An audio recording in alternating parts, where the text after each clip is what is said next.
Minis. I love minis, and because of my job I've managed to get my hands on quite a few of them over the years, from the older ones to, well, through to all the new ones. The latest generations are fantastic, but they have undoubtedly got bigger and bigger as time's gone by. But lately I've had a classic Mini as well, which we've been selling, and I've had a lot of fun with this car, and it's reminded me of the simplicity of the original Mini. I've even taken it to a show, met a load of other Minis from the Cardiff Mini Club while I was there, and it's really sort of captured my heart, this little car has. So, I've always thought of, well, the BMW Mini as the spiritual successor of the Mini, but my friend Kevin disagrees. You see, he thinks that the spiritual successor of the Mini is actually something very, very different indeed.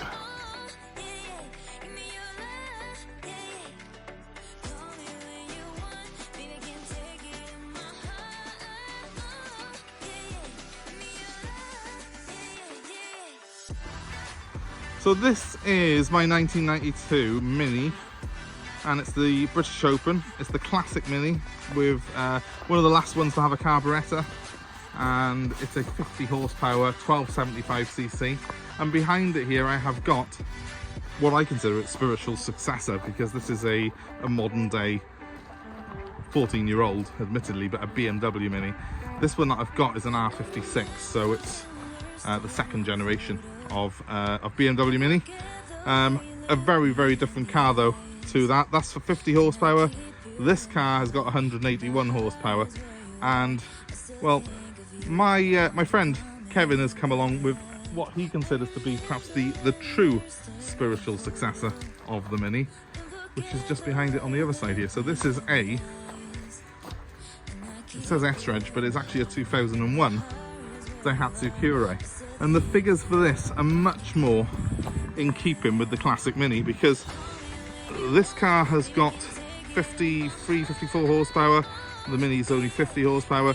The Mini only weighs 620 kilos, this only weighs 720, which is still very, very light. And it's much more compact than the modern Mini. It's got a much more sort of go-kart-like handling, much more in keeping with the design of the original Mini. So our purpose of today's video is, which of these two cars is the true spiritual successor of the Mini? Is it my Cooper S, or is it in fact this early 2000s Japanese hatchback that no one knows? So we'll find out. So one of the main features on the Mini is, of course, it is very, very compact in there. And when you jump in this car, compared to a modern car, it is very different from anything else really that you will drive today. But the Daihatsu does have a very similar feel, because these doors are fairly light, not as thin as the Minis. We do have a form of door card on there, which is a little bit more shapely. But it is quite simple, quite uncluttered. It's got manual windows, manual steering, no power steering.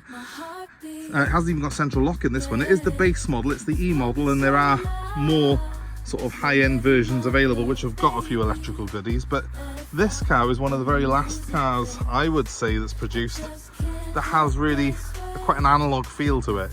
It is very much, everything's manual, everything's done pretty much manually, apart from things like the choke, because the Mini that I've got is carburettor fed and it's got an actual choke. This car is fuel injection. It had to be by 2002 to meet emissions regulations, so you have got automatic choke, that sort of thing on them. But it is very, very different from a modern car in here. It does still feel quite analog, which has a very much a certain appeal, I think, to people who like a truly small car.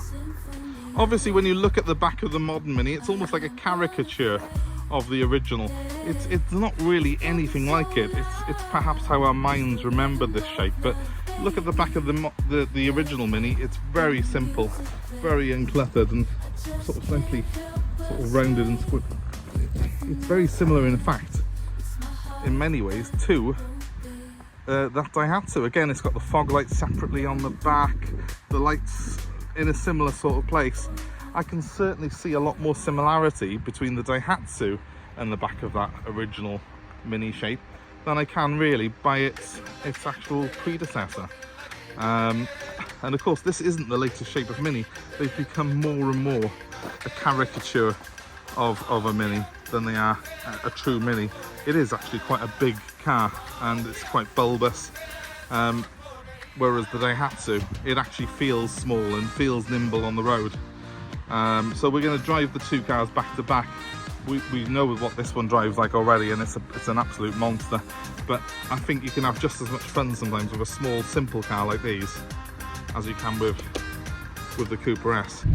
So we're in the Cura now, and it is, if anything, it feels smaller than the Mini. It's not smaller than the Mini, it is actually bigger.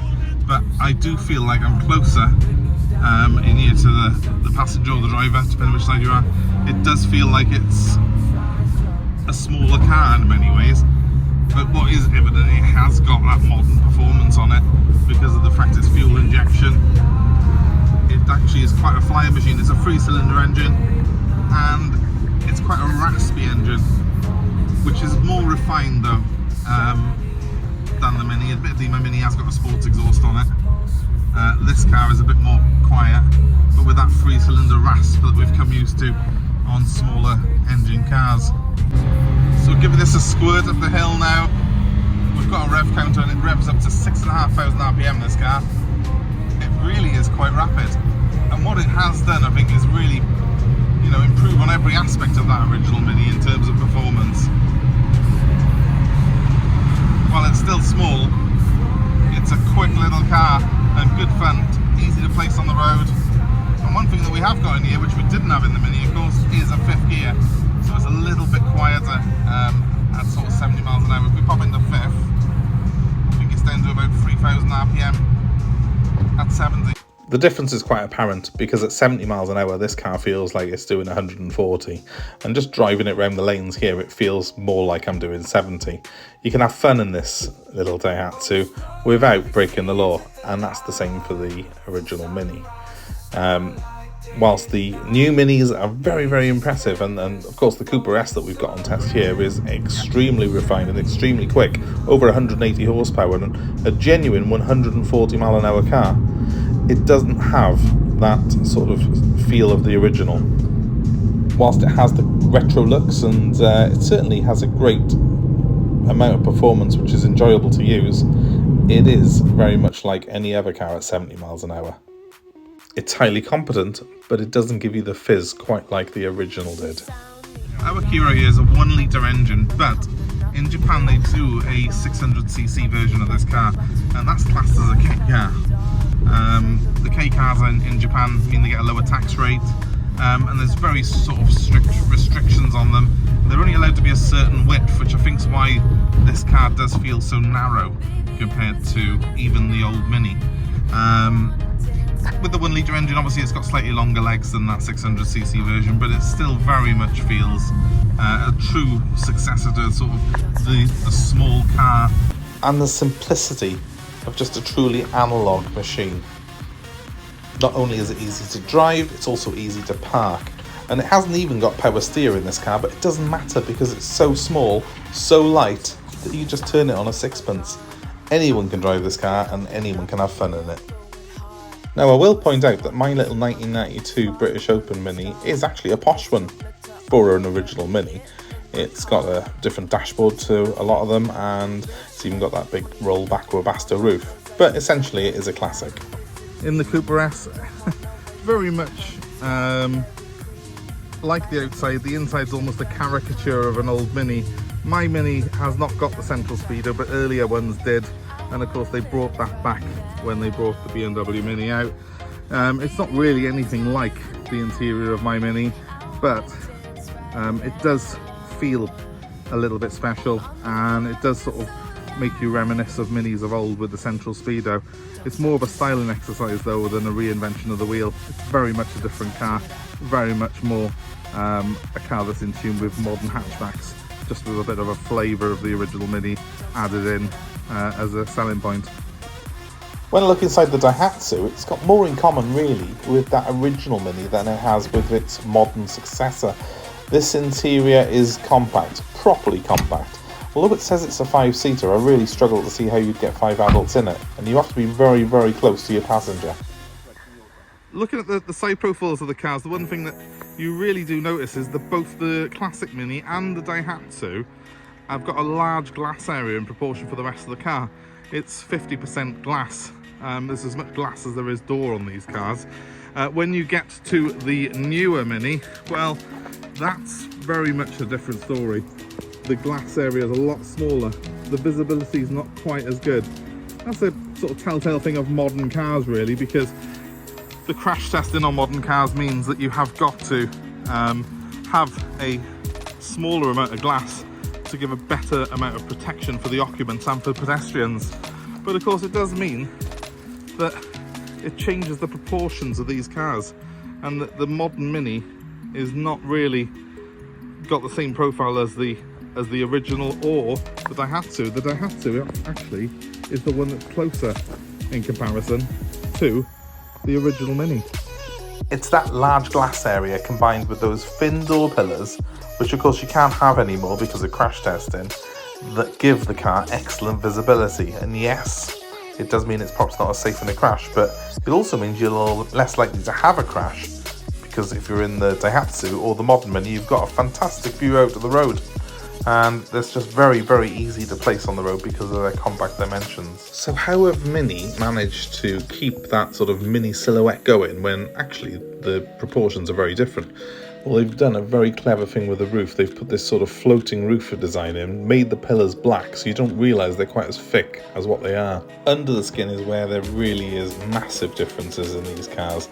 The original Mini, as pretty as it is, dates originally from 1959 and didn't change a massive amount during its whole production life. Yes, this is a 1275cc, but still fed by a carburettor, and it's still got a manual choke on it, and there's very little electrics in this engine bay, so it's nice and simple, easy to work on. When I move on to the Daihatsu, a little bit more powerful, but that power is produced in a very different way. Twin cams, only 3 cylinders and only 1 litres, but it is by far the more quick of those two cars. Very, very revvy engine, and feels quite modern actually in comparison. And of course you have got things like electronic ignition, catalytic converters. But then we move on to the modern Mini, and yes, this is a Cooper S, so it is the more powerful version, 181 horsepower. This is 1.6 litres, back to 4 cylinders, and it's turbocharged. And of course, there's lots of electronic tech in here, as well as the mechanical engineering, and a very different beast to drive on the road. So much torque, so much power, and a completely different animal, but not simple to work on, and can be problematic if it's not looked after properly. It's not something really that the amateur DIY mechanic would want to be getting too involved in, this engine, and for that reason it is a very, very different animal from the other two. Interesting to note that as well as the power going up with each one of these cars as they progress through the years, the Mini original is 4-speed, then the 5-speed Daihatsu, and this Cooper S is a 6-speed gearbox. And of course that means it can produce a lot of power from way down in the rev range, thanks to its turbo, and give you really relaxed cruising on the motorway. So which of these cars is better? Well, it's not really a case of which is better, they're just all very, very different from each other. I can see that with the Mini, BMW could have gone either way. They could have gone the way of the Daihatsu, making something small, compact, and easy to maintain and easy to drive. And indeed, you know, that's a fantastic little car, that is, and certainly I think that when Daihatsu built that, they were probably taking some notes off the original Mini design, and as they do so well with the Japanese, improving on it. But instead what BMW decided to do was to build the brand, bringing out different incarnations of Mini, different body styles, different types, many of which were a lot bigger and perhaps bear very little resemblance to the purists, you know, to the original Mini. But nevertheless, they have built it into a global brand. And instead, cars like the Citroen C1, they have now taken over the mantle of that small car ethos. So, is it in fact the Citroen C1 that is the spiritual successor to that original Mini, that car that we now think of as the small car of choice? Well, that'll be for another video, and I'll leave it to you to argue out in the comments. In the meantime, thank you for watching.